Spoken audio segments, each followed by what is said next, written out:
Bonjour à toutes et à tous. En ce lundi 15 juin, qu'allons-nous faire? Quel est le problème? Le problème, non, il y a peut-être un problème aussi aujourd'hui, mais ça c'est un autre sujet. Très bien. Quel est le programme? Le programme, nous allons vous emmener en Grèce. On aura un direct tout à l'heure depuis la Grèce. Nous allons passer par l'aéroport de Caen-Carpiquet. Et oui, les avions redécollent. Et le programme s'annonce de plus en plus charpenté pour cet été. Nous passerons par Louviers, la rédaction de Paris-Normandie. Nous vous ferons découvrir un nouveau groupe rouennais. Il s'appelle Chambre 317. Et puis, on va parler du loup avec Thomas. Et puis, alors, bien sûr, celui qui emporte tout sur son passage, parce que c'est l'homme du jour, c'est l'invité fil rouge, c'est Michel Bussy. Bonjour Michel. Bonjour, très heureux de vous recevoir, Michel, avec Anthony Quindroy en plateau, avec Thomas Dubois également. Et puis, on salue Mathieu et on salue Alain qui nous font un petit bonjour. Et puis, merci beaucoup, Mathieu, quand vous qualifiez cette émission une émission de qualité et de proximité. On ne peut être que satisfait, mais on a énormément de plaisir à la faire pour vous et avec vous. Ça commence maintenant.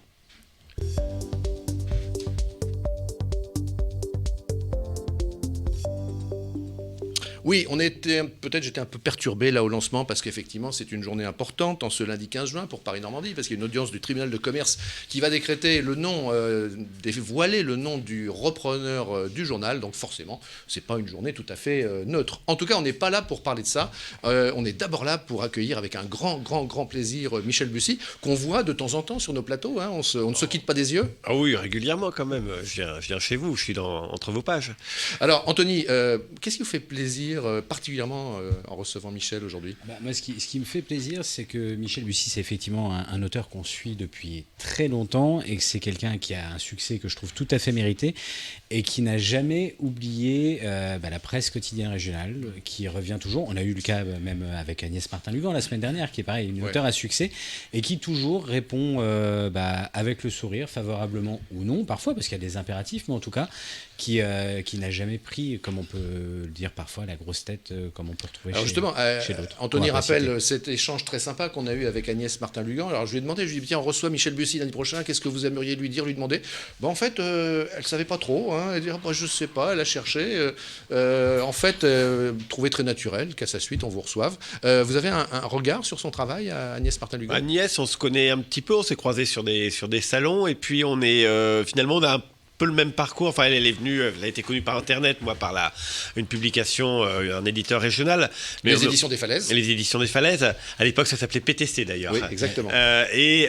Comment dire, mais on a un peu le même parcours, c'est-à-dire qu'elle est très isolée, très loin du milieu parisien. Elle a, qu'on en discute, elle n'a pas changé sa vie, elle a les mêmes amis, elle a la même vie familiale. Enfin, donc du coup, il n'y a pas eu de changement et c'est vraiment tenu à l'écart des lumières de la rampe, de manière à continuer d'écrire avec sa même énergie, sa même sincérité. Je pense qu'on a ce même parcours tous les deux, même si on a arrêté nos métiers, etc. Il y a quand même ça. Et puis, pour revenir sur Paris-Normandie, quand même, j'ai un lien particulier avec le Paris-Normandie, puisque mon premier livre publié, c'était Code Lupin. On avait tiré ça à 500 exemplaires avec PTC à l'époque. Et dès que le livre est sorti, on a eu la une de Paris-Normandie qui titrait quelque chose comme Le trésor d'Arsène Lupin retrouvé. Enfin, il y avait un titre très accrocheur de Paris-Normandie, avec évidemment tous les échos. Et je pense que ça a participé quand même au fait que ce livre, qui aurait dû être vendu à quelques centaines d'exemplaires au maximum, finalement, on a vendu plus de 10 000 en quelques mois pour un tout petit éditeur. Donc, je pense que Paris-Normandie a fait ma première une, ou ma première même, était le premier à parler de mon premier livre. Et donc forcément, ça entraîne une fidélité de votre part à l'égard du titre, évidemment. Oui, bien sûr, mais je dirais qu'à la limite, je le fais aussi pour d'autres médias régionaux. C'est plus que moi, je continue d'habiter en Normandie, je suis normand, et par exemple, quand des auteurs, des écrivains en devenir me disent comment on peut faire pour se faire éditer, pour exister, j'aurais toujours... C'est bien les grandes maisons d'édition parisiennes, c'est formidable, moi je suis dans une maison d'édition parisienne, mais pour commencer, il n'y a rien de mieux que d'être édité en région par un éditeur régional, parce que vous allez avoir la presse locale, la presse régionale, les libraires régionaux, les salons régionaux, et on va parler de vous, et si votre truc est bien, vous allez vous sentir un peu important, un peu suivi. Alors que vous sortez un livre chez Gallimard pour la rentrée littéraire, vous êtes un des 600, vous allez en vendre 200, vous n'aurez aucun article, et vous finirez déprimé, même si le livre peut être bon. Voilà. Et donc, vaut mieux être édité par un petit éditeur régional parfois. Mais c'est vrai que les auteurs, on a l'occasion d'en faire régulièrement, enfin d'avoir des auteurs et des autrices, si on accepte le terme. On accepte le terme aujourd'hui. Et c'est toujours un plaisir parce que ce sont des personnes, je trouve, et c'est pas pour vous passer de la crème parce que vous êtes là, mais qui sont accessibles et qui sont qui restent avec qui il reste facile de parler. Justement, Anthony, ça fait écho à une question d'un de nos spectateurs qui vous demande, j'en profite, puisqu'on essaie d'être le plus possible en direct avec ceux qui nous posent des questions, il nous demande, est-ce que le succès change les hommes ?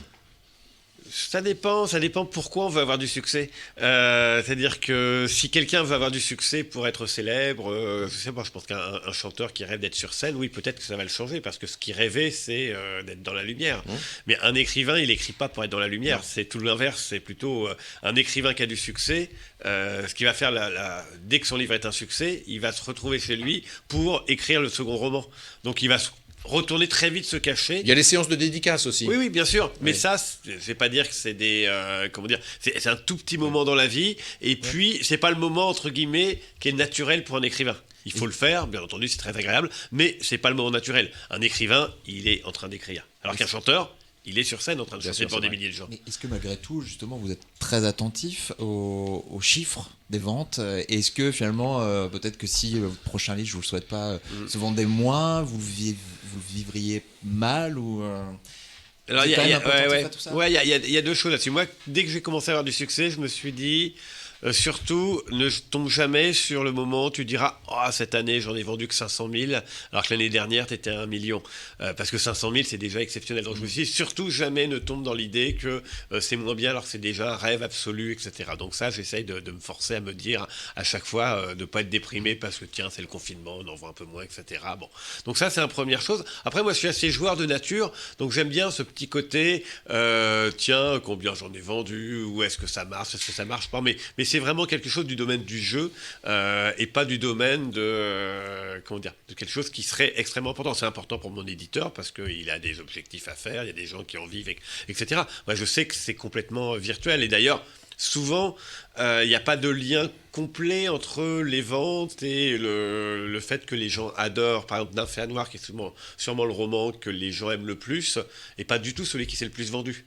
Mais c'est souvent celui dont on me parle, par exemple. Donc il n'y a pas forcément de rapport entre les deux. Et puis ce qui vous avait incité aussi à écrire sous pseudo un livre récemment. Oui, qui d'ailleurs se vend super bien maintenant, qui est un polar ésotérique, etc. Donc, il y a un côté plus jeu qu'un côté vraiment d'être à l'affût de la performance. Mais pour une raison simple, c'est qu'en fait, bien sûr, il y a des classements entre auteurs. Mais pour le coup, c'est pas une compétition. Et la critique dans tout ça, parce qu'on sait très bien qu'il y a des fois, c'est les auteurs populaires, il y a des fois cette frontière entre, on va dire, des auteurs populaires qui vont être vis-à-vis des critiques littéraires, qui vont être moins bien vus, moins bien critiqués. Vous êtes attentif à ce qui peut être dit sur vous, écrit sur vous. Ouais, moi je suis pas malheureux parce que à la fois j'ai quand même une notoriété qui permet que je sois invité dans à peu près tous les médias. Donc beaucoup de gens aimeraient être à ma place. Après, il y a une forme de... Comment dire ?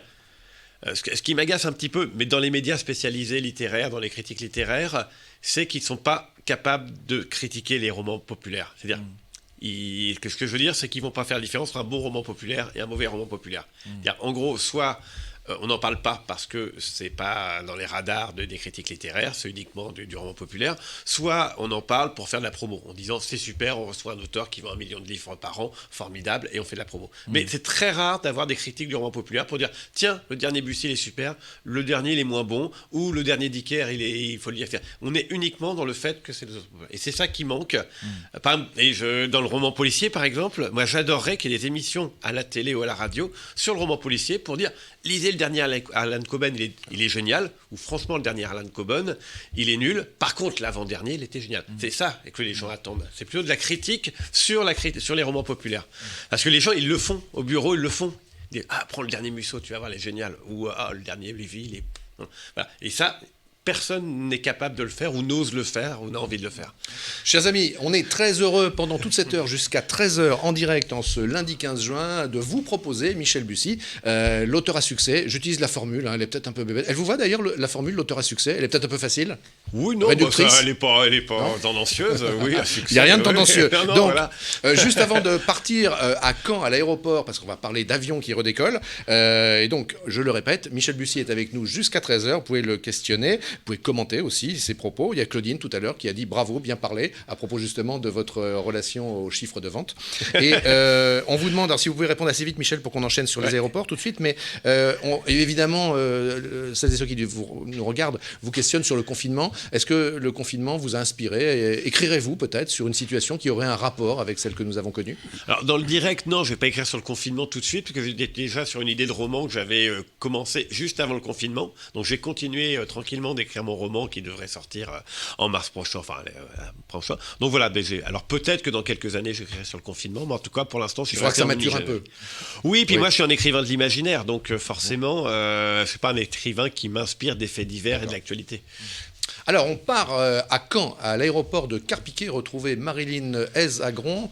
Bonjour Marilyn. Marilyn, vous êtes, je rappelle, la directrice des 2 aéroports, Caen et Deauville. On se rappelle, pour ceux qui nous suivent, que vous avions reçu sur le plateau, à cette époque, au cœur du confinement, où plus aucun avion ne volait.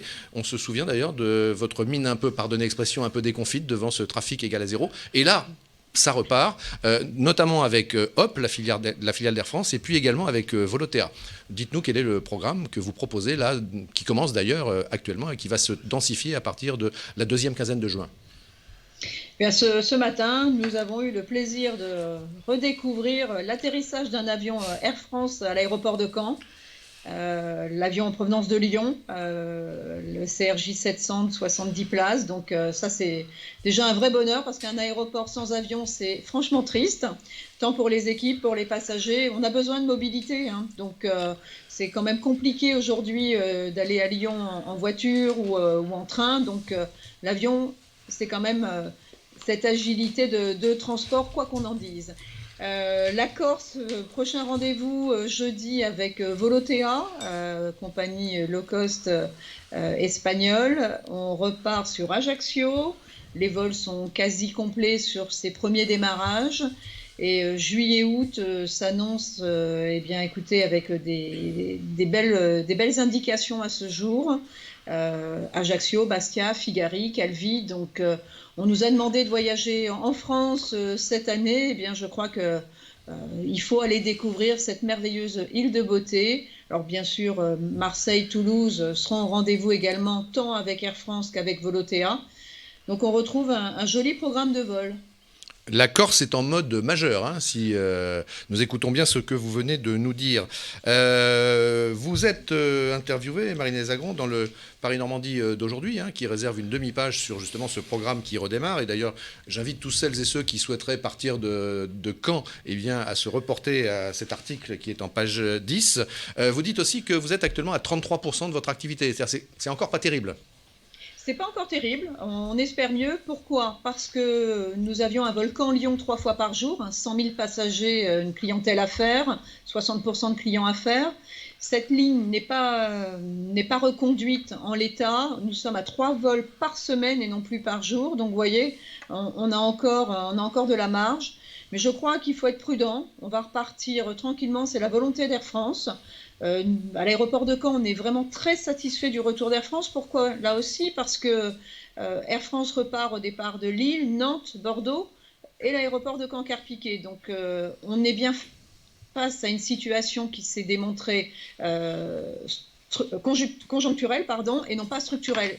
Et le marché sur Caen était un marché solide et Air France fait le pari audacieux, on l'espère, de repartir de Caen. 2 mots sur Deauville? Alors Deauville, on est dans l'attente de la programmation des tours opérateurs. Là aussi, on a quelques balbutiements de reprise qui s'amorcent. On attend la fiabilisation, consolidation. Pourquoi la réouverture des frontières?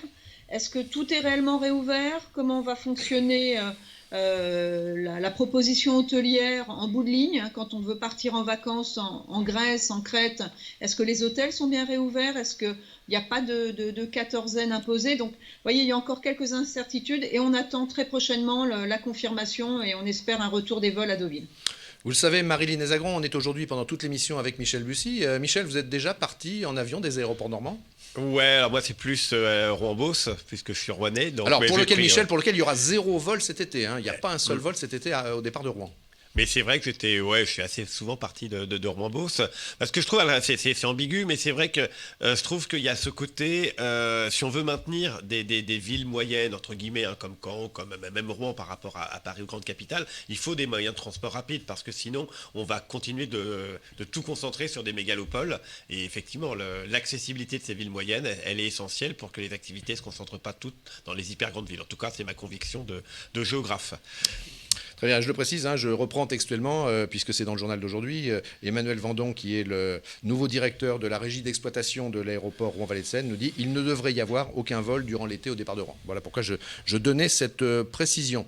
Marilyn, d'après vous, en combien de temps, pour finir, on va passer de ces 33% qui caractérisent aujourd'hui l'activité de votre aéroport à quelque chose qui se rapprocherait de ce que vous avez connu? Tous les acteurs du transport aérien qu'on a eu ici nous citent 2021. C'est vrai que ça paraît loin.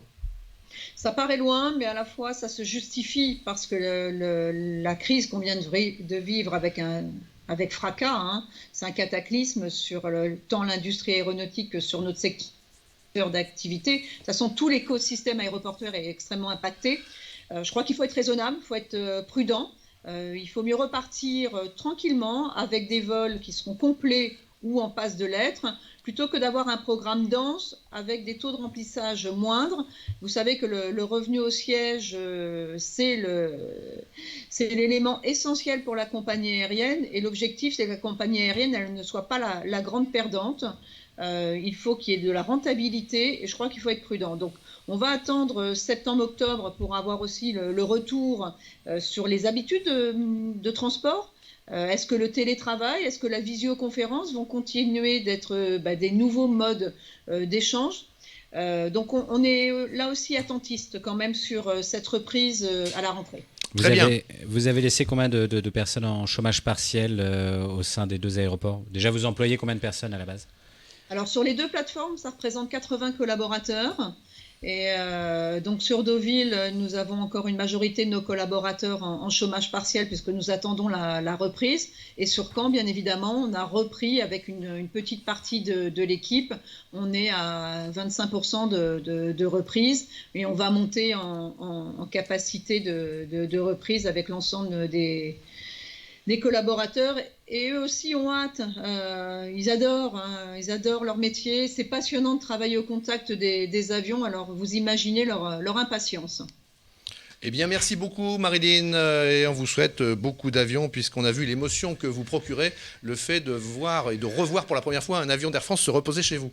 Au revoir. Merci, au revoir. On a beaucoup, Michel Bussy, parlé de la Corse là, hein, dans cet échange. Évidemment, ça nous fait penser à l'un de vos ouvrages. Bah oui, le temps est assassin. Oui, moi je suis corse quand même, Bussy, c'est corse, mon grand-père est corse, je suis corse et normand, je suis un mélange des deux. Et voilà, donc évidemment, c'est clair que cet été, il y aura énormément de gens qui vont avoir envie d'aller en Corse, parce que voilà, quand on ne peut pas partir plus loin, pourquoi ne pas aller en Corse, qui est quand même le plus beau pays du monde. Tous ceux qui ont fait le tour du monde reviennent un jour en Corse en se disant finalement, on a tout près de chez nous. Voilà. Donc non, je pense pas que j'y reste cet été, mais voilà, c'est pas encore complètement décidé. Par contre, on doit y aller. Normalement, il y a Sylvain qui doit nous organiser une émission ligneuse ouverte là-bas. C'était à Porto Vecchio. Oui, tout à fait. On avait dit avec Porto Vecchio. Ça se fera, ici ou ailleurs. Petit clin d'œil. Est-ce que la Grèce vous a déjà inspiré, Michel ? Oui. Alors, je suis allé assez souvent en Grèce, et alors il faudrait que je me rappelle, mais oui, il doit y avoir des passages de mes romans qui se passent en Grèce. Je vous posais la question parce que j'en ai lu quelques-uns, je ne les ai pas tous lus, mais je n'ai pas souvenir avoir lu quoi que ce soit sur la Grèce, c'est pour ça. Il faut que je réfléchisse, j'ai réfléchi pendant le reportage, mais je pense que oui, je suis déjà passé en Grèce dans mes romans. Et bien justement, on est en direct avec la Grèce, on est avec Isabelle. Bonjour Isabelle. Bonjour à toutes les... Alors, Bonjour. on est en direct, toute l'équipe. Bah, voilà, merci beaucoup pour ce sourire qui nous amène le paysage et les parfums des îles, le ciel bleu, la mer turquoise de Grèce qu'on adore. Vous avez la chance d'avoir vécu cette période du Covid dans des conditions assez extraordinairement peu défavorables, puisque je crois qu'il y a eu, dites-moi si je me trompe, il y a eu moins de 200 morts, je crois, en Grèce. Exactement 183 morts. C'est lié à quoi? Comment vous expliquez ça? Bah, écoutez, j'explique par le fait que le gouvernement a pris très tôt des mesures.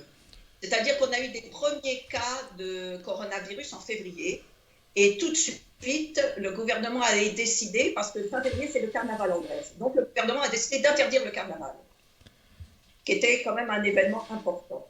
Peu de jours après, il a décidé de fermer les écoles qui étaient situées là où il y avait eu les cas de coronavirus. C'était surtout dans le nord de la Grèce. Une semaine après, il décidait, c'était le 10 mars, il décidait de fermer toutes les écoles en Grèce.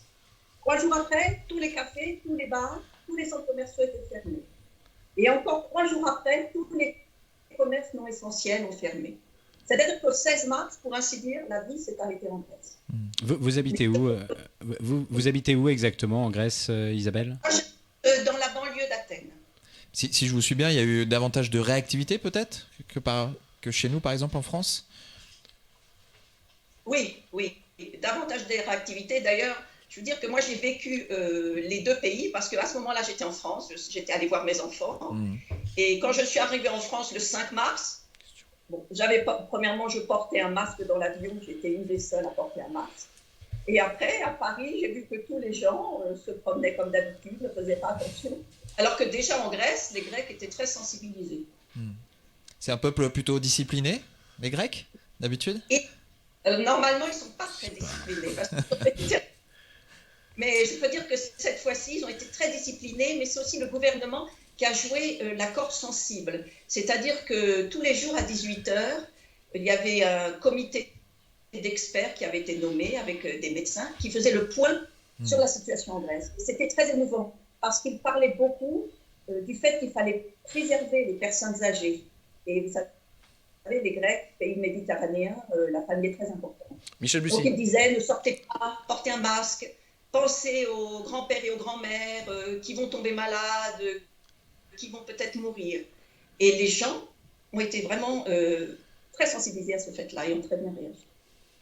Oui, ce qui est intéressant avec l'exemple de la Grèce, c'est que souvent on dit par exemple les Allemands sont disciplinés et voilà les Français ne le sont pas, et c'est ce qui explique la différence entre les deux, et encore moins les Italiens qui sont encore moins disciplinés. En fait, l'exemple de la Grèce montre que c'est pas vrai, puisque dans les pays méditerranéens, il y a eu des cas de figure extrêmement différents, et donc il faut se méfier comme ça des explications culturelles. Personne n'aurait pensé que les Français seraient aussi respectueux du confinement, et à l'inverse, par exemple en Italie, c'est plutôt l'Italie la plus industrielle qui a été touchée, pas du tout l'Italie du Sud. Donc voilà, donc méfions-nous de ces fausses évidences culturelle. Isabelle, on en est où aujourd'hui en Grèce? Pardon? On en est où aujourd'hui J'ai pas entendu. en Grèce? Quelle est la situation? Aujourd'hui, le déconfinement est, pour ainsi dire, presque total, hein, à partir d'aujourd'hui. C'est-à-dire que tout est ouvert, les cafés, les bars, les musées. Et aujourd'hui, on ouvert également les hôtels saisonniers. Par contre, pour les touristes qui viennent en Grèce, il y a encore des mesures... Il y a une mesure de quatorzaine qui est mise en place pour les touristes? C'est-à-dire que les pays venant, les gens qui viennent d'Europe, parce qu'on n'est pas encore ouvert hors Europe, hors Union européenne, mais les gens qui viennent d'Europe, les pays sont classés en des catégories. Il y a la catégorie rouge, dont la France, l'Île-de-France plutôt fait partie, où là, les gens sont soumis, tous les gens de l'avion, tous les passagers sont soumis à un test obligatoire, doivent rester 1 nuit à l'hôtel, et après, 7 jours de quarantaine s'ils sont négatifs et 14 jours s'ils sont positifs. Par contre, il y a la liste des pays verts, l'Allemagne en fait partie, où là, les tests sont allés à la fin. Et ça, ce sont des mesures qui vont durer jusqu'au 30 juin. À partir du 1er juillet, tous les pays européens, il n'y aura plus de quarantaine, si vous voulez. Il y aura des tests aléatoires sur chaque vol. Ah mais on fait bien de le préciser, finalement, parce que moi j'avais compris que la Grèce rouvrait ses portes aux touristes étrangers. C'est un peu plus compliqué que ça. Hein. C'est un peu plus compliqué. Disons qu'elle ouvre complètement aux touristes étrangers, Europe toujours, à partir du 1er juillet. Mais là, du 15 au 30 juin, ça dépend de l'aéroport d'où vous venez. Voilà, et on a bien compris que... Pas de problème. Si vous venez de Paris, vous serez obligatoirement soumis à un test. Ça rejoint ce que nous disait la directrice des aéroports de Caen et de Deauville, c'est qu'effectivement, tant que la situation n'est pas clarifiée au niveau européen, ils auront du mal à faire repartir des avions vers les pays européens. Merci beaucoup Isabelle de ce petit focus, ce petit éclairage avec votre sourire qui nous fait penser aux vacances. Merci beaucoup. Au revoir. Merci, au revoir.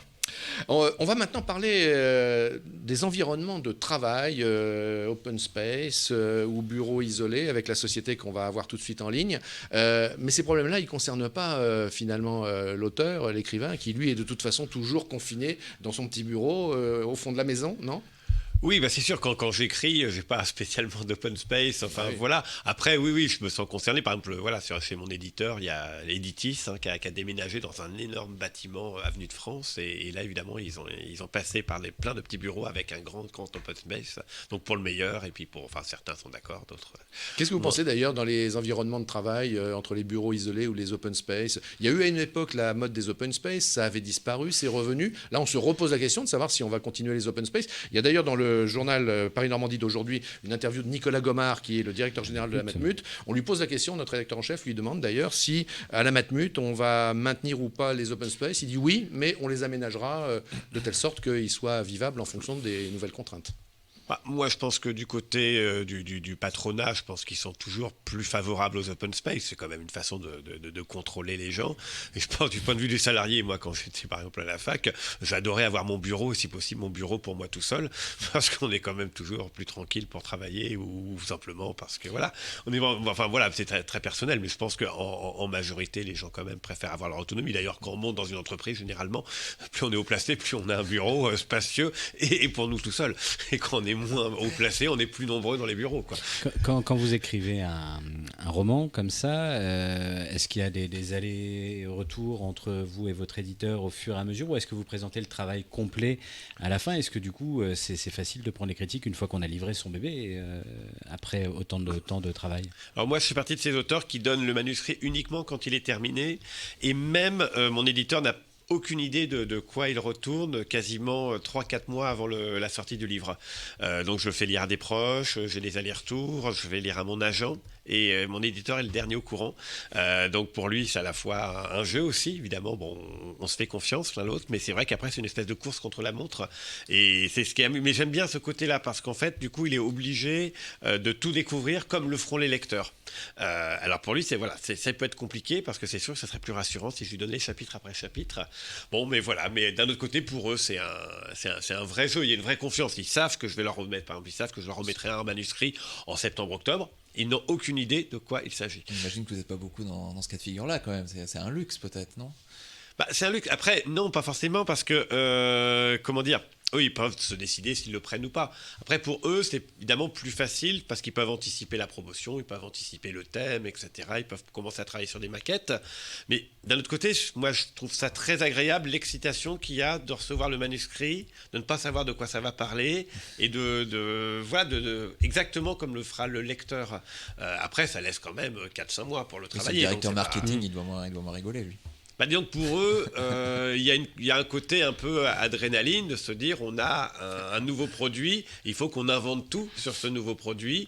Mais moi aussi, j'aime bien ça. C'est plutôt que d'être dans une espèce de routine où toutes les semaines, je leur remets un chapitre et puis ça va bien. Voilà. Je trouve et surtout, ce que j'aime bien, c'est que c'est pas du tout.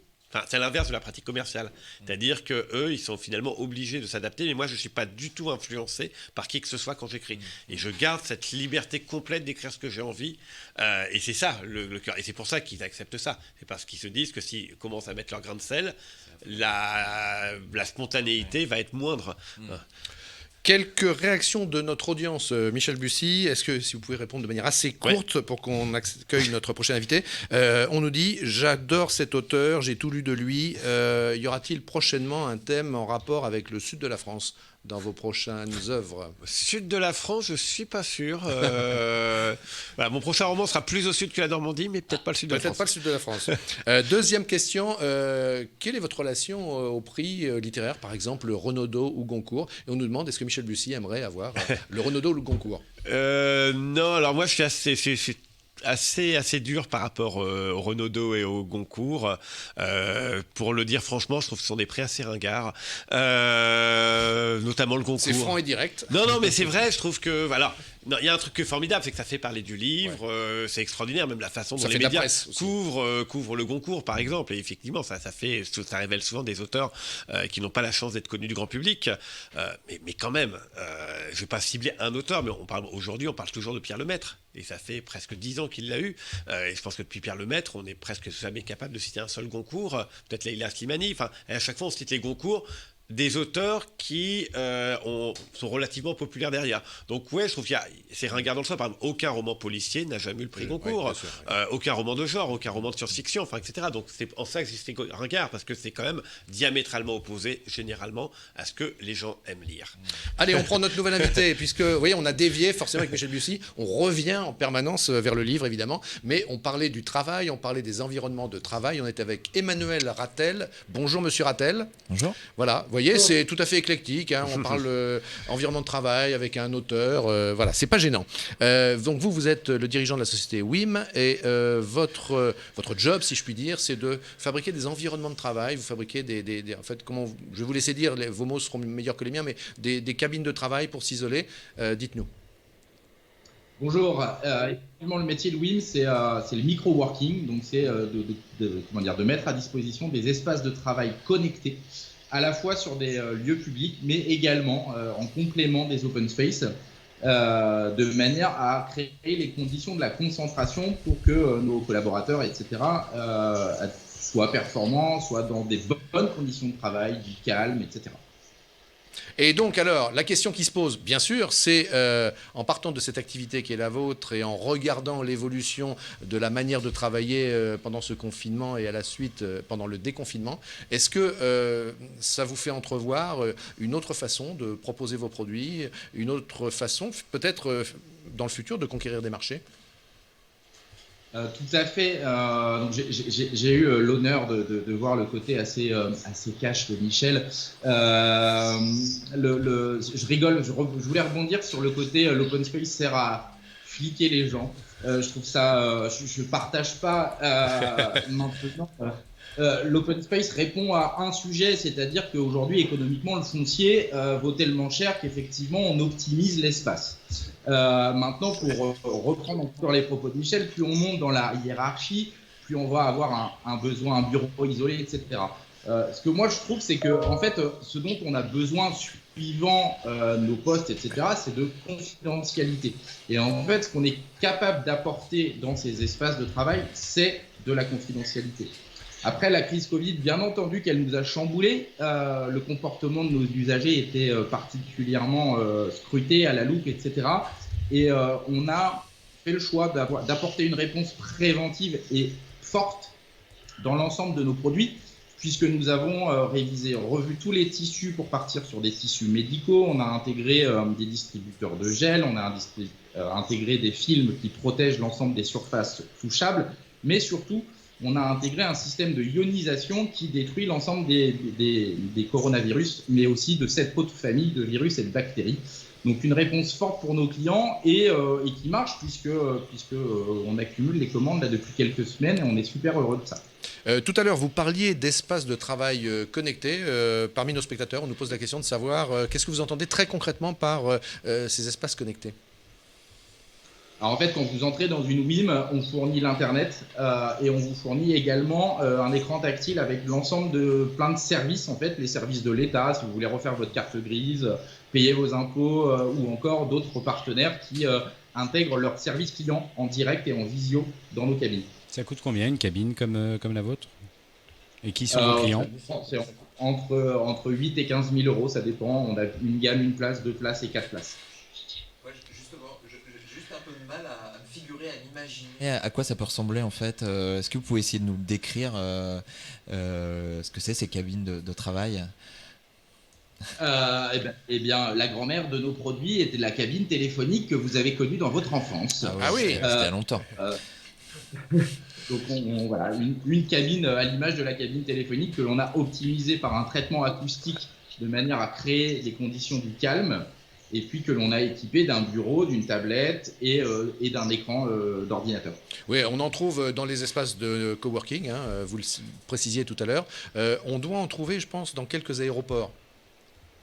Aéroports, les gares, les centres commerciaux également. Ouais. Michel Bussy, En fait, par rapport à l'open space. Non, mais moi, je suis tout à fait d'accord parce qu'en fait, c'est vrai qu'il y a un critère économique, c'est-à-dire que quand il faut mettre beaucoup de salariés, évidemment, l'open space permet de gagner de la place sur un immobilier qui peut être cher, mais c'est aussi une forme d'évidence, je pense, que dans le confort de travail, si on a la possibilité, je pense que la grande majorité des gens préféreront avoir leur espace d'intimité seul, et quand ils ont besoin de parler à quelqu'un, ils vont le voir. Je pense que c'est tout simplement humain. On n'aime pas trop avoir quelqu'un qui regarde par-dessus son épaule, si on peut l'éviter. Anthony. Non, j'étais en train d'acquiescer à ce que disait Michel Bussy, c'est tout. Merci beaucoup, Emmanuel Rattel, d'intervenir et puis comme ça de concourir à cet ensemble de secteurs économiques, industriels, commerciaux qui observent cette crise et puis forcément qui s'y adaptent. Et d'ailleurs, s'adapter à la crise, c'est la première qualité d'un entrepreneur. Hein. Ça, il ne faut jamais l'oublier. Vous travaillez comment, messieurs, Anthony et Thomas? Vous êtes en open space, vous? On est en open space. Bon, Et et d'ailleurs, le bureau dans un open space. ça vous va? En ce moment, non. oui, parce qu'il n'y a pas grand monde, donc il n'y a pas de bruit. Mais c'est Attention, vrai que le patron écoute. Hein. Non, mais c'est vrai que quand on est en effectif plein, ce qui n'est pas le cas en ce moment et ce qui n'est pas parti pour être le cas avant un petit moment, il faut reconnaître que les open space, c'est pas l'endroit idéal pour écrire, pour passer des coups de fil. Enfin voilà, donc on a des petits espaces pour s'isoler, pour aller faire des interviews, mais pour écrire, quand on est devant nos ordinateurs. Bientôt une cabine, peut-être. Peut-être une, oui, mais je ne sais pas s'il est encore avec nous. Là, Alors, il nous a quittés, mais il y en a un qu'on accueille sur le plateau et qu'on salue, c'est Julien de Radio Horizon. Julien, lui, il est dans son espace confiné à la radio. Hein, tout seul dans mon petit studio. Dans le studio, devant la console. Exactement. Ouais. Et on est tout seul, et quand on est deux, on respecte bien en ce moment les distanciations sociales, c'est important. Alors, Michel, Julien est chaque jour avec ses auditeurs sur Radio Horizon, le matin de 10h à midi, et il y a toujours la question des auditeurs pour l'invité du jour. Donc tout à l'heure, il vous posera la question des auditeurs. Mais pendant que nous discutions avec Emmanuel Rattel, notre précédent invité, eh bien, il y avait une question qui vous était posée. On nous demandait de savoir si vous étiez courtisé par d'autres maisons d'édition, de temps en temps ou régulièrement. Je pense que ça ne se passe pas exactement comme ça, parce que c'est un milieu qui est quand même très, très, très policé. Moi, j'ai coutume de dire, c'est un petit peu comme quelqu'un qui est marié. C'est-à-dire, si vous laissez des signes comme quoi il y a une ouverture possible, vous allez vous faire draguer. Si vous vous dites, non, tout va bien dans mon couple, vous ne vous ferez pas draguer. Et c'est exactement pareil quand vous êtes un auteur qui, je suis très bien chez mon éditeur. Les gens ne vont pas venir vous voir parce que vous commencez à dire voilà. Eh bien, vous êtes sûr à peu près voilà. Donc moi, c'est dans le cas, je le dis ouvertement, voilà. Je suis très bien chez mon éditeur, je suis très bien auprès de la Cité, chez Editiste et chez Pocket, et c'est pas la peine de venir me courtiser. Très bien. Alors, je vous rappelle, si vous nous rejoignez maintenant, on est en direct comme chaque jour du lundi au vendredi, de 12h à 13h, sur bien sûr les supports numériques de Paris Normandie, le site, la page Facebook, également sur les ondes de Radio Sensation. Et toute cette heure, on la passe avec un grand plaisir avec Michel Bussy. Tiens, une question d'une auditrice, elle nous demandait si vous aviez été invité chez François Bunel dans l'émission La Grande Librairie. Une fois. Une fois, il y a longtemps, c'était pour Le Temps est assassin, voilà. Bon, voilà, il est très sympathique, mais là encore, je trouve que ça fait partie de ce que je dis. C'est un petit peu dommage qu'il invite les auteurs qui vendent le plus au compte-gouttes et presque comme si on leur faisait une faveur. Ouais. Alors je pense que, voilà, pour remonter l'audience de ces émissions, je pense qu'il faudrait trouver un mixte entre des auteurs qui effectivement donnent envie aux auteurs et puis des auteurs plus confidentiels, plus rares, mais voilà, je pense qu'il faut un mix et là c'est rarement un mixte et c'est un peu dommage. Je pense qu'il pourrait faire beaucoup mieux et une nouvelle fois dans la littérature de genre, la jeunesse n'est pas non plus voilà, il y a plein de pans de la littérature qui sont très très peu représentés à la télé et y compris à la Grande Librairie. Il y a des émissions quand même qui tiennent la route, selon vous, pour évoquer la littérature française ou internationale au sens large? C'est très curieux à quel point la télé ne le fait pas. C'est-à-dire qu'il y a plein d'émissions de radio, que ce soit France Inter, RTL, Europe 1, etc., invitent en permanence des auteurs et les auteurs ont beaucoup la parole. La télé ne le fait quasiment pas ou des microsecondes. Alors c'est très curieux, c'est difficile. Il y a eu une tribune des éditeurs récemment pour dire mais pourquoi la télé, notamment la télé publique, ne fait-elle pas plus pour les livres et il n'y a pas de réponse parce que c'est des questions d'audience, etc. Mais oui, mais à un moment donné, voilà. Notamment, alors bizarrement, c'est par exemple Canal qui fait presque le plus, quoi, avec des Augustin Trapenard, etc. C'est assez apprendre. C'est assez Sylvain. curieux, c'est assez curieux. On va se lancer. On va se lancer. Julien, alors la question des auditeurs. Oui, il y en avait plusieurs ce matin, des questions pour vous, Michel Bussy. Je crois que vous avez répondu à la plupart depuis le début de cette émission, mais il en reste une quand même. Vous parliez de votre maison d'édition il y a quelques instants. Comment elles se portent actuellement, les maisons d'édition ?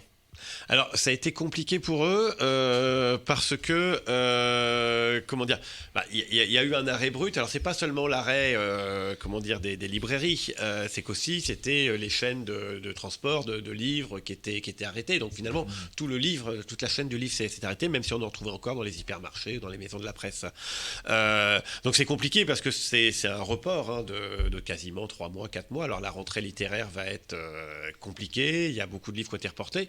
Après, quand même, le coup de soleil, c'est que tout le monde se disait ça va être compliqué, les gens ne vont pas revenir en librairie, les gens ne vont pas acheter de livres, les gens auront d'autres priorités. Or, les 15 jours ou 3 semaines depuis le confinement sont extraordinaires. Jamais on n'a vendu autant de livres. Les gens se précipitent sur le livre. Alors, peut-être que c'était le seul bien culturel qu'on pouvait acheter, puisqu'il n'y avait pas de cinéma, il n'y avait pas de musique, il n'y avait pas de concert, il n'y avait rien d'autre. Mais c'est assez extraordinaire la façon dont les livres. Donc ça laisse de l'espoir que les choses vont recommencer comme avant, peut-être même, pourquoi pas, mieux encore. En tout cas. Justement, vous disiez que votre prochain livre était prévu pour mars, c'est ça, l'année prochaine. Il n'y a pas, justement, il ne va pas y avoir de... Vous n'allez pas être touché par d'éventuels retards, je ne sais pas. Non, parce qu'en fait, il y a une économie. Moi, je sors en plus un roman pour jeunesse, enfin pour jeunes adultes, en octobre avec Pocket Jeunesse. Non, parce qu'il y a une sorte d'équilibre entre, on va dire, les blockbusters, quoi, les best-sellers, dont beaucoup sont sortis là au printemps. Pratiquement tous les gros auteurs sont sortis au printemps, mais qu'évidemment, il faut revenir du genre en librairie. C'est ce que disaient les libraires. On a besoin de blockbusters pour faire venir les gens en librairie. Puis une fois qu'ils sont en librairie, ils sont déjà rentrés. Et après, on peut essayer de diversifier les choses. Enfin, je pense qu'il y a un équilibre entre les deux à trouver. Et donc, forcément, les éditeurs vont jouer les deux. C'est-à-dire qu'ils vont essayer d'accélérer aussi des auteurs qui vendent de manière à équilibrer leur compte, et puis de faire passer les nouveaux auteurs dans lesquels ils croient, de manière à faire les auteurs à succès de demain. Enfin, voilà, c'est Est-ce que ça va poser des problèmes aussi aux jeunes auteurs qui avaient par exemple leur premier roman qui devait être publié et qui du coup risquent de passer aussi à côté des droits d'auteur, enfin d'une somme d'argent parfois conséquente, mais en tout cas qui leur permet de vivre. Oui, je pense que la catastrophe, elle est là pour tous ceux qui sont sortis juste avant le confinement ou devaient sortir pour le confinement, parce que là, il va y avoir un embouteillage qui fait qu'effectivement beaucoup vont disparaître. Alors, les éditeurs, quand il y a vraiment des livres auxquels ils croyaient, vont les ressortir, ou vont faire une deuxième salve, un peu de publicité ou de relance presse, parce que c'est rien de plus frustrant pour l'auteur et pour l'éditeur de croire à un livre, de travailler pendant des années sur un livre, et tout s'arrête, et il n'y a rien. On se dit, il a quand même le droit à une seconde chance. Donc j'espère que ces secondes chances, elles vont arriver.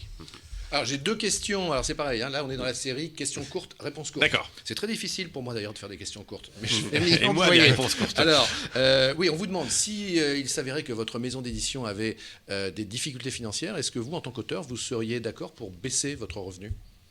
Oui, ça c'est pas un problème. De toute façon, il y a toujours un statut des auteurs qui fait qu'on est en soutien, par exemple sur les salons. Enfin, il y a des choses qu'on a et qu'on ne demande plus à être payé. Donc oui, non. Là, il n'y a pas de. On n'est pas salarié. C'est des droits d'auteur. Voilà, donc en fait, je dirais, plus l'auteur gagne, plus la maison d'édition gagne. Deuxième question avec une réponse courte, et je vous en remercie, Michel. Avez-vous déjà participé au festival Havrais, Le Goût des Autres, LGDA ? Non, jamais. Non, jamais. Bon, peut-être. C'était une réponse courte. Voilà. Festival Encre Noire du Polar, souvent. Alors, toujours en direct avec Michel Bussy dans Lignes ouvertes de 12h à 13h. Maintenant, je vais vous poser une question très simple, Michel. Quelle est la plus belle ville du monde ? Pourquoi je vous pose la question ? Parce qu'on va vous y emmener tout de suite. C'est quoi la plus belle ville du monde ? Moi, j'aime quand même beaucoup Barcelone. D'accord, mais je savais que j'allais vous piéger de toute façon, donc c'est pas un souci. Non, on va l'oublier. Eh bien non, on va vous emmener dans la plus belle ville du monde qui est Louviers. Louviers, c'est beau aussi. Alors pourquoi, expliquons à tous ceux qui nous suivent pourquoi je parle de je suis Louviers. né à Louviers et puis j'ai grandi à côté de Louviers. Vous êtes né à Louviers, vous avez grandi à côté de Louviers. Voilà, et pourquoi ? Eh bien tout simplement parce que nous allons retrouver Audrey Clier, qui est journaliste à la rédaction locale de Paris-Normandie de Louviers. Bonjour Audrey. Vous ne saviez pas que Bonjour. la plus belle ville du monde pouvait devenir Louviers grâce à Michel Bussy, mais c'est fait. Ah, c'est pas grâce à moi quand même. Un peu quand même. Vous l'avez un peu poussé, Sylvain, quand même. Alors Audrey, comme toujours dans cette émission, on fait le tour des locales de Paris-Normandie, là donc Louviers, pour vous écouter sur les points clés, les points forts de l'actu en ce moment à Louviers. Bien écoutez, le déconfinement a été effectif. Donc aujourd'hui, les habitants, les Normands peuvent visiter Biotropica. Alors peut-être que Michel Bussy connaît. Je connais Biotropica. Voilà, Oui. c'est ça. Les Normands peuvent de nouveau y retourner depuis le samedi 16 mai. Voilà, donc masque obligatoire. Voilà, il faut respecter les consignes sanitaires. Il y a tout un sens de circulation qui a été créé dans le zoo. Donc il y a une serre tropicale et à l'extérieur aussi, il y a des enclos. Il y a à peu près 130 espèces animales. Et en plus, les visiteurs pourront découvrir des bébés parce que la vie ne s'est pas arrêtée durant le confinement à Biotropica. Donc, il y a eu des bébés paresseux, des manchots, des suricates et des sèvres. En parlant d'animaux, il y a eu, vous avez une histoire de lion, je crois, à Louviers, il y a pas très longtemps. Ça n'a rien à voir, mais avec un cirque. C'est un sujet qui a fait pas mal parler de lui, non? Et qui continue encore faire parler de lui. Alors, c'est pas à Louviers même, c'est sur les hauteurs, c'est à Yvironvet. Donc là aussi, peut-être que Michel Bussy doit situer, parce que c'est vraiment à 5 minutes. Je connais Vironvet, je connais toute l'heure sur ma poche. Vous pourriez être géographe, Michel Bussy. Tout à fait. Vironvet, qui gagne à être connu. Hein. Sûrement, oui. Très connu. Oui, donc je disais, un lion a été saisi vendredi 5 juin par les autorités parce que ses propriétaires n'avaient pas l'autorisation. Enfin, ils avaient une autorisation pour 4 fauves et ils en avaient 5, 4 lionnes et 1 lion. Donc le lion a été saisi, la garde a été accordée à une association, One Voice. Cette association a diffusé des photos, des vidéos d'un lion amaigri, dégriffé, vraiment dans un état de santé déplorable. Interroger le dresseur assure que ce n'est pas son lion. Il entend porter plainte pour diffamation. Interroger l'association assure que c'est ce lion. Voilà, donc c'est un peu compliqué. Le parquet a ouvert une enquête judiciaire. L'instruction suit son cours. C'est toujours pas qui a raison alors dans cette histoire. C'est difficile. Et aujourd'hui, l'association mène encore un combat, celui de sauver les 4 lionnes, parce qu'ils estiment que les conditions sont déplorables, qu'elles ne sont pas en sécurité. Donc voilà, le feuilleton se poursuit. Bon, et tout à l'heure, restez avec nous parce que juste après notre échange avec Roderick Lier, avec Thomas Dubois, nous parlerons du loup. Parce que le loup, semble-t-il, est de retour. Une autre actualité, Audrey, à Louviers ? Non, ça va, Non. je pense qu'on a fait le tour. On En a ce fait le moment, tour le temps me prend énormément de temps. Donc, Bon, avez-vous une question ? Tiens, on en profite. Avez-vous une question, Audrey, à poser à Michel Bussy, puisqu'il est avec nous ? Eh bien, comptez s'il vient faire un tour à Louviers, dans les écoles, pour peut-être distribuer de nouveaux manuels ou de nouveaux livres, comme ça avait été le cas il y a 1 an, me semble-t-il. Alors, devait y avoir, parce qu'effectivement, j'ai écrit les contes du réveil matin, et puis tous les élèves de Louviers l'ont reçu et ont écrit la suite avec un petit livre qui a été publié, et ils devaient en faire une pièce de théâtre qui devait être jouée fin juin. Mais évidemment, avec le confinement et la fermeture des écoles, la pièce de théâtre est reportée, donc je devais venir fin juin à Louviers pour assister à cette pièce de théâtre écrite par les enfants de Louviers. Donc ça sera reporté à la rentrée, donc je reviendrai, puis je reviendrai signer à Louviers. Puis sur Biotropica, une petite précision quand même, avant il y avait des agoutis à Biotropica, oui, qui est le petit rongeur qu'on trouve en Guyane notamment et en Amazonie. Et dans mon roman Maman à tort, la peluche s'appelle un agouti, il s'appelle Gouti, et c'est à cause de l'agouti de Biotropica, parce que j'avais vu un reportage sur l'agouti qui enterre ses noisettes, et j'ai été voir l'agouti, et donc voilà. Donc sans Biotropica, il n'y aurait pas eu d'agouti, et donc il n'y aurait sans doute pas eu de toute l'intrigue de Maman à tort. Mais ça, depuis, ils sont partis, les agoutis, j'ai appris. Ils sont partis dans le sud de la France. C'est le surnom de Thomas Dubois, maintenant. Je l'appellerai mon petit agouti. L'agouti, c'est l'étourdi de la forêt. C'est l'animal qui enterre ses noisettes, ses fruits, et qui les oublie après l'hibernation. Et donc, il régénère la forêt amazonienne parce qu'il est étourdi. C'est une belle histoire. C'est l'éloge de la maladresse et de la distraction. Audrey, est-ce que, grâce à notre grande générosité, souhaiteriez-vous avoir une deuxième question pour Michel Bussy ? Évidemment, c'est un spécialiste sur tout ce qui est les animaux, Louviers, non, vraiment. Très pointilleux, monsieur Bussy. Mais en tout cas, je vous attends à Louviers. Oui, ça, on a bien compris le message. Je pense qu'il a compris. Ça s'appelle du harcèlement, Audrey, au bout d'un moment. Merci beaucoup, ma chère Audrey. Merci. À bientôt. Au revoir. On espère. Bonne Au journée. revoir. Au revoir. À Louviers. Audrey, elle a de la suite dans les idées. Hein. Elle a de la suite dans les idées. Michel, moi je suis pas très content, je vais dire pourquoi. Parce que lors de la dernière interview qu'on avait faite ensemble, ça remonte quand même à un certain nombre de mois, peut-être 2 ans, 1 an et demi, je vous avais demandé le numéro de téléphone, le 06 de l'institutrice dans Nymphéa à Noir, qui m'avait marqué, qui m'avait un peu connecté. Vous me l'aviez promis et je l'ai toujours pas reçu. Hein. Non, mais elle a dû être mutée depuis. Voilà, non, ça fait référence tout simplement à l'intrigue, puisque dans Nymphéa Noir, effectivement, il y a un personnage important qui est cette institutrice à la chevelure rousse, hein, si je me souviens bien. Non, Brune. les doigts de blonde, non, mais c'est surtout ses yeux couleur Nymphéa que j'avais décrit. Je sais pas, moi je l'avais mentalisé rousse, c'est peut-être Ouais, pour mais ça. c'est le gros avantage des romans. Voilà, ça. Chacun mentalise un peu à sa façon. Voilà. Qu'est-ce que vous avez préféré, vous, Anthony, dans l'œuvre de Michel Bussy ? Je dis l'œuvre maintenant, parce que ça fait une œuvre.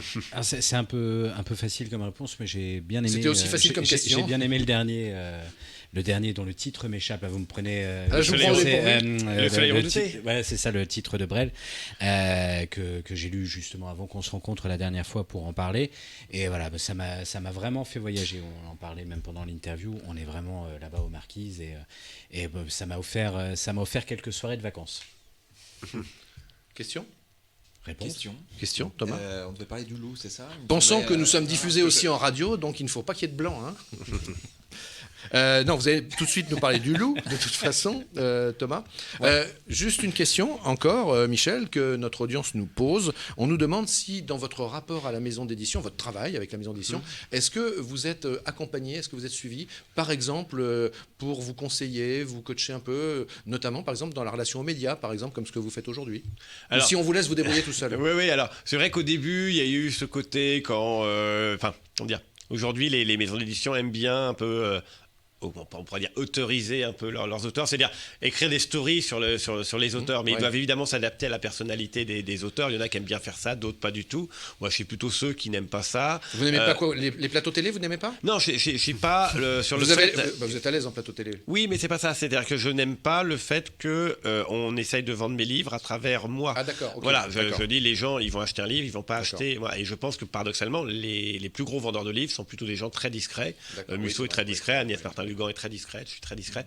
Ça n'empêche pas d'être sur les plateaux télé et de parler, mais en tout cas, on ne va pas vendre ma vie privée, on ne va pas mettre ma photo en grand. D'ailleurs, je suis un des auteurs qui a dit à ma maison d'édition, on met la pochette de mon livre, on ne met pas ma photo, on la met en petit, mais voilà.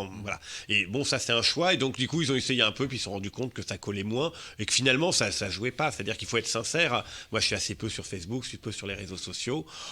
Bon, voilà, chacun sa personnalité, chacun sa façon de faire. Alors, on passe... Je voulais juste faire un petit... Parce que vous m'aviez pris un peu au dépourvu, mais je repensais à la question que vous m'avez posée. Il y a alors, c'est pas complètement de vous, mais il y a la BD qui est sortie avec Duval et Casgrain, Nymphéa Noir, qui est aussi vraiment un de mes gros coups de cœur. Mais je pense que vous avez participé à l'adaptation. Oui, Fred Duval, qui est un scénariste rouennais excellent, vraiment un des meilleurs scénaristes de BD de France. Et là, on vient d'être nommé pour quasiment... Enfin, l'équivalent des Oscars de BD américains, le dessinateur, et pour meilleure BD en numérique. Donc ça, c'est plutôt sympa. C'est vraiment une BD qui a un très très beau parcours. Voilà, et c'est vrai qu'elle a été nominée dans 2 catégories pour ce qui est... A priori, la plus grande reconnaissance de la BD pratiquement au monde, en tout cas en Amérique, c'est plutôt très chouette. Et là, j'y peux rien, c'est pas moi qui fais le dessin. Alors, puisqu'on parlait de Nymphéa Noir et de Giverny, je précise pour dire à toutes et tous bien que le musée des impressionnismes à Giverny rouvre aujourd'hui même, ce 15 juin. On parle maintenant du loup. Et puis nos amis Jeunes Groupes Rouennais, Chambre 317 sont en attente. On va vous les faire découvrir dans peu de temps, très peu de temps. Mais le loup rôde, Thomas Dubois. Qu'est-ce que c'est que cette histoire? Alors je suis pas spécialiste à Dimanier quand même, je tiens à préciser tout de suite, parce qu'on a parlé du lion, du loup, mais moi c'est tout à fait par hasard, parce qu'on a quand même beaucoup parlé pendant le confinement de ce loup qui est apparu en Seine-Maritime, du côté du Pays de Bray. Et depuis quelques semaines, il s'était fait un peu plus discret, et sauf que la semaine dernière, un petit peu par hasard, du côté de Mesnières-en-Bray, à côté du château de Mesnières-en-Bray, il a été évoqué. On m'a fait part d'une nouvelle attaque qui était attribuée à ce loup, et confirmation a été donnée par la préfecture. Donc c'est à lire ce matin, aujourd'hui, pardon, dans Paris-Normandie. Donc effectivement, le loup qui s'était fait un peu plus discret, il est toujours dans ce coin. Il rôde autour de Menhir-en-Bray. Oui, parce qu'il y a encore une attaque apparemment. C'est ça, la dernière date du 7 juin. Peut-être qu'il y en a eu depuis. Justement, les services de la préfecture essayent de savoir d'où il vient ce loup, ils le pistent. Alors normalement, on devrait bientôt le savoir parce qu'ils ont réussi à retrouver des poils avec l'ADN qui va permettre de savoir de quelle meute il vient. Ce qu'on sait, c'est qu'il ne vient pas de Mugedan, le parc animalier qui héberge des loups justement à proximité. Il ne vient pas de là. Et ce qui est sûr aussi, et ça peut-être qu'il faut bien le préciser, c'est que ce loup, il ne sera pas tué. En tout cas, il ne sera pas capturé. La logique est de le laisser continuer à vivre. Alors évidemment, les agriculteurs qui font tuer des brebis, etc., seront indemnisés, mais on n'est pas dans une logique de le traquer et d'extermination et de le chasser. Bel animal de nature à inspirer un auteur. Oui. Dans mon roman Le Jeune Adulte qui va sortir, il y a beaucoup de loups. Voilà, notamment, non, mais ça fait fantasmer le loup, forcément. C'est, surtout pour la jeunesse, quoi. Après, c'est difficile d'en parler parce que, évidemment, là, c'est pas un loup qui a été réintroduit a priori. Donc on sait voilà, toujours donc pas. on C'est sait ça pas qui d'où il vient. Ouais. Est étonnant, c'est qu'on ne sait toujours pas comment il est arrivé ici, parce qu'a priori il est seul, donc voilà. Vous faites bien de dire qu'il ne vient pas effectivement de Mugedan, puisque Oui. c'est dans le secteur, le Mugedan d'ailleurs, où on était allé en reportage il y a quelques semaines maintenant, pendant le confinement, qui nous avait fait part de leurs difficultés parce qu'ils ne pouvaient plus accueillir de public, etc. On en profite pour annoncer qu'ils ont pu rouvrir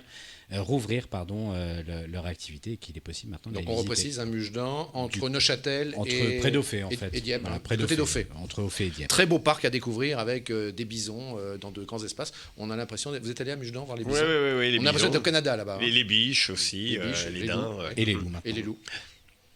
Très bien. Voilà. Maintenant, il est venu le moment de vous présenter ce jeune groupe rouennais avec une création assez originale. Il s'appelle Chambre 317. Messieurs, vous êtes avec nous. Bonjour, messieurs les musiciens. Bonjour. Bonjour. Et là, évidemment, comme à chaque fois qu'on parle de musique, on laisse en mode majeur opérer quand même Thomas. Bonjour messieurs. Bonjour Lysian que j'ai eu au téléphone et je ne sais pas qui est Lysian parmi vous deux. Voilà. Bon, bonjour Lysian. Parlez-nous de ce groupe Chambre 317 qui est assez récent finalement et qui là aujourd'hui sort son premier single, si j'ai bien compris, qui a plutôt qui s'est déjà fait repérer sur Spotify, c'est bien ça? Alors je précise qu'on va écouter tout à l'heure, on va écouter extrait, quelques secondes de vos œuvres. C'est le second single du coup. C'est le second, pardon. Qui a bien marché sur Spotify et qui a fini playlisté sur Exception Française.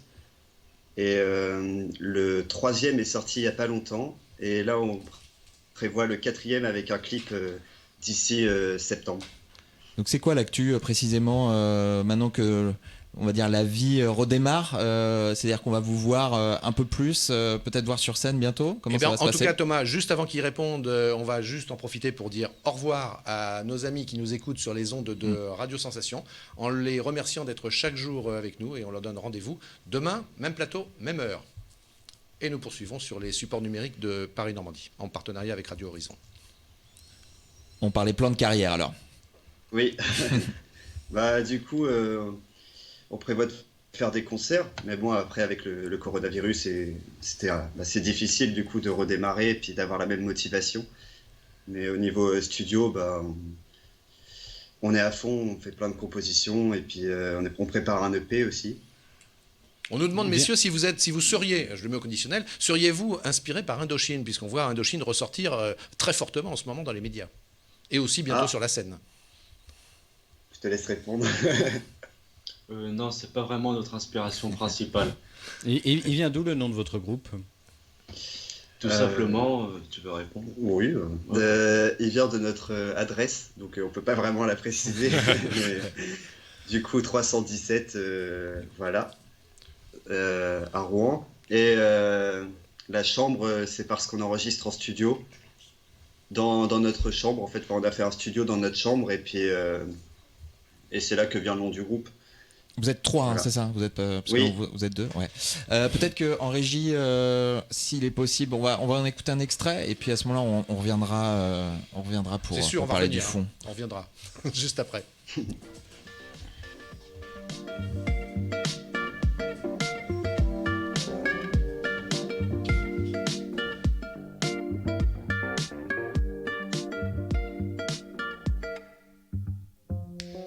Je ne suis seulement qu'une histoire prête à recommencer.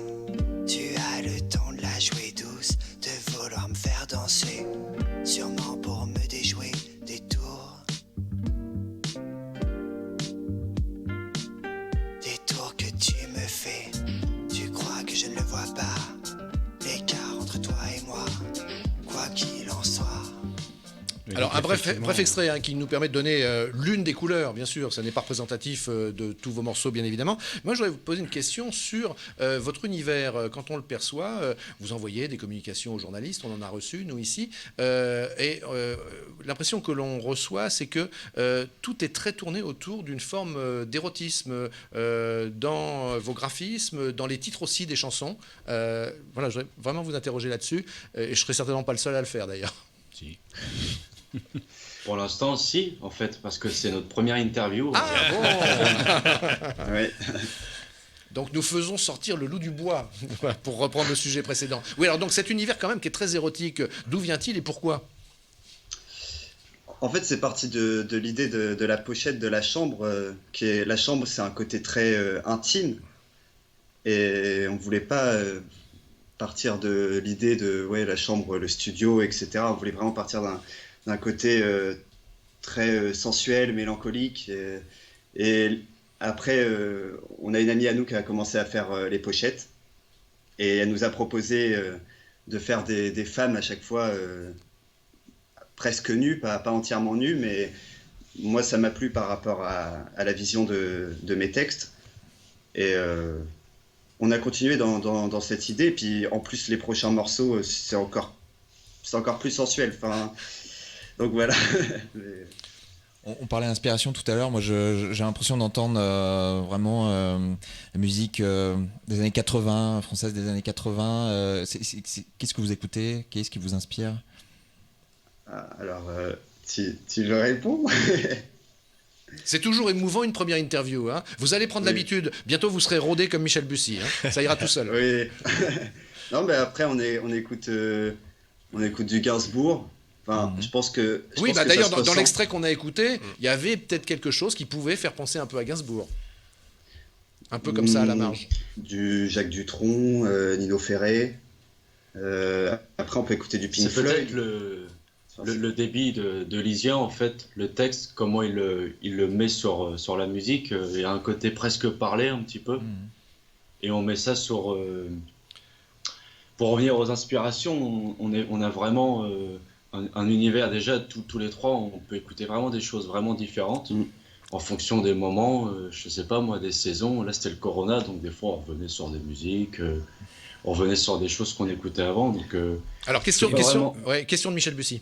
Moi, je suis un fan de chansons françaises et ça m'épate toujours quand des jeunes comme vous écrivent en français et renouvellent la chanson française. Alors, qu'est-ce qui vous inspire? Comment par exemple, naissent les textes? Est-ce que vous vous sentez poète? Est-ce que vous avez quelque chose par rapport au français, par rapport au texte? Voilà, ça m'épate toujours parce que je trouve que la plus grande richesse de la langue, souvent, elle est dans les chansons françaises. Ah bah le truc c'est que je parle anglais comme une quiche, alors du coup j'avais pas le choix de faire du français, puis je trouve qu'on se démarque en fait à partir du moment où on écrit en français, parce que après je dis pas que c'est simple d'écrire en anglais, mais peut-être que oui, ça peut paraître plus simple, et la langue de Molière est beaucoup plus difficile à mettre en valeur. Enfin, en plus, j'aime faire un double sens toujours sur mes textes, sur mes chansons. Je mets toujours, on peut le prendre d'un côté sensuel. On croit que waouh, j'ai carrément envie de faire l'amour, etc. Et alors que ça pourrait être carrément autre chose qui parle d'amitié. Enfin, on peut vraiment s'imaginer plein de trucs. Et c'est ça que j'aime dans ma façon d'écrire personnellement. C'est qu'on peut s'imaginer tout et n'importe quoi. Et vous faites quoi sinon à côté dans la vie, puisque je suppose que pour l'instant vous ne vivez pas encore de la musique? Non, malheureusement. Alors, on est censé être trois, donc oui. Il y en a un qui était au travail justement la semaine et il ne pouvait pas être présent. Pour ma part, j'ai été serveur à Rouen justement, dans un restaurant de fruits de mer, donc voilà. Moi je fais de la photo et... Pas grand chose en vrai. Où vous en êtes là sur la scène régionale? L'idée là, c'est vous êtes déjà un petit peu accompagné ou là pour l'instant vous êtes vraiment tout seul? Alors on a quelqu'un qui nous aide, mais autrefois avec notre ancien groupe, du coup, le groupe précédent. On a été signé et on a quelques regrets là-dessus. Donc, on préfère être indépendant pour le moment. Très bien, messieurs. C'était quoi votre ancien groupe ? Coloris. Très bien, messieurs. Non, mais on est très heureux de vous permettre de faire cette première interview. C'est toujours émouvant, hein, une première interview. Je voudrais savoir d'ailleurs ce que Michel, qui est rodé aux interviews, la première, vous vous en souvenez d'ailleurs de la première ? Ouais, mais moi j'étais vieux, j'ai été édité, j'avais plus de 40 ans, j'étais déjà prof depuis 20 ans. Oui, donc habitué. Voilà, donc j'étais pas, il n'y avait pas le côté émouvant des jeunes qui arrivent. Moi, voilà, j'étais déjà celui. Qu'est-ce que vous leur recommanderiez, Michel, comme le petit conseil comme ça de celui qui est rompu aux interviews pour que ça se passe bien, pour en tirer le meilleur parti ? Non, mais évidemment, il faut garder sa fraîcheur, il faut garder le côté complètement spontané. Si c'est fabriqué, ça marche pas du tout. Après, c'est ce que je dis, moi je trouve que j'aime bien ce côté jouer sur les médias locaux, sur la scène régionale, etc. Je pense que si on a du talent et qu'on est très connu en région, dans les médias régionaux, à un moment donné, ça décollera au niveau national, voire international. Mais c'est vraiment plus facile comme ça d'avoir une bienveillance régionale que d'obtenir cette bienveillance nationale, parce que je trouve que c'est beaucoup moins snob, beaucoup moins blasé, beaucoup moins un nid de requin à une échelle régionale qu'à une échelle nationale, quoi. Et donc voilà, on voit bien là, c'est très bienveillant, c'est très sympa, on a tous envie que vous réussissiez. Enfin, il y a souvent même une petite fierté de se dire tiens, oui, allez, c'est nous qui les avons lancés, voilà, et le disquaire va être pareil. Le premier à vous faire un concert, il va être content de dire voilà. Donc ça, je pense que cette bienveillance là, elle est extrêmement importante. Et puis elle fait du bien à l'ego, parce que du coup, on a l'impression quand même d'être connu, de pas être une espèce d'atome dans un univers énorme. Et voilà. Rappelez juste, avant qu'on se quitte, rappelez-nous là, quand va sortir votre premier disque. Il y a une date déjà de prévue, au moins approximative. Pas vraiment, mais avant la fin de l'année. Avant la fin de l'année, ok. Bon, ça nous donne une idée. Prêt, ouais. Très bien. Et puis, alors, Mathieu qui nous regarde, qui est un fidèle de l'émission, il voit chez vous quelque chose qui lui fait penser à Benjamin Biolay. Et Françoise, elle, voit quelque chose qui lui fait parler à Alain Chamfort. Alors, vous voyez, le spectre, il est assez large.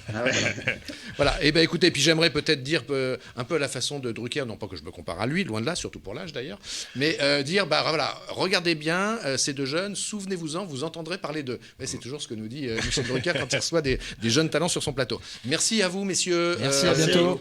Et puis, voilà, faites de la belle et bonne musique et ça nous fera plaisir. Au revoir. Merci, au revoir.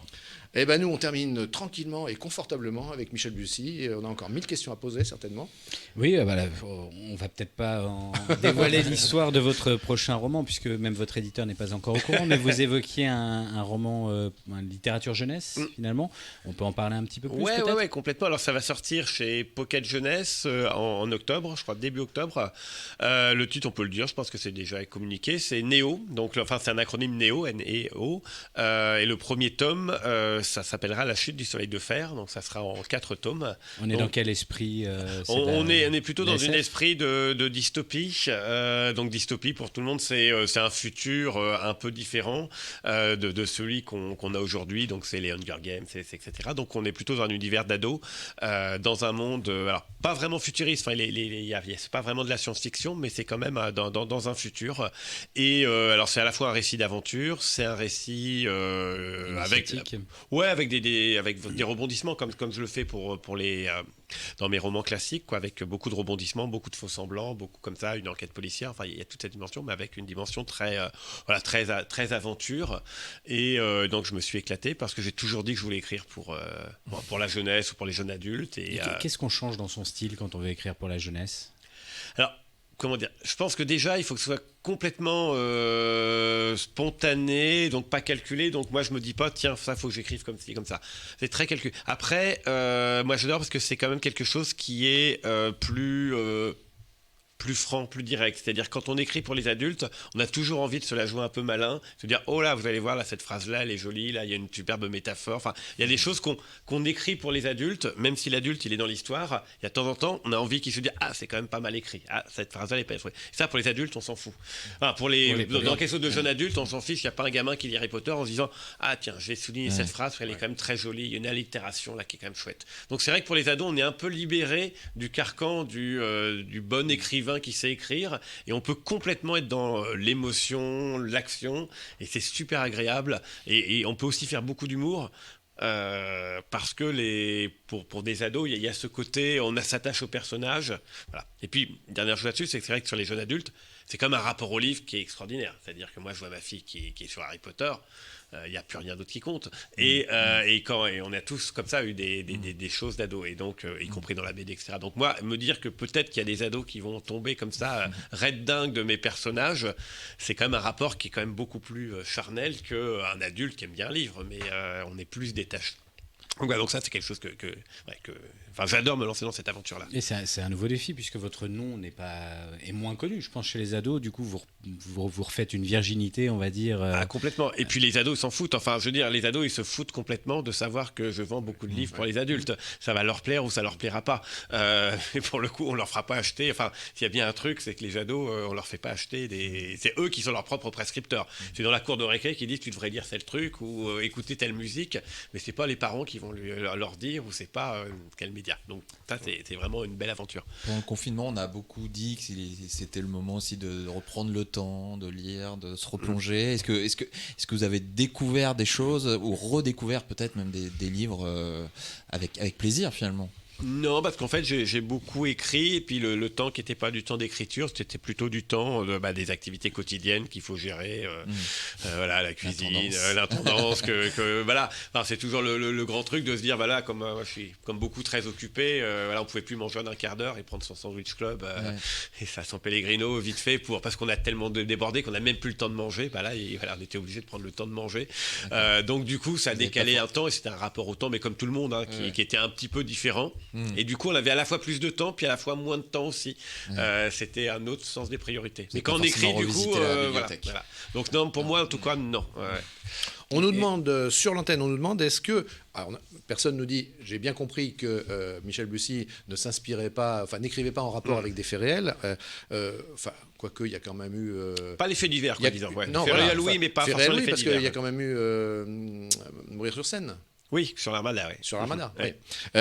Il nous dit, que pense-t-il de l'affaire Dupont de Ligonnès, qui pourrait fournir une espèce d'environnement favorable à l'imagination, notamment pour écrire la suite, peut-être?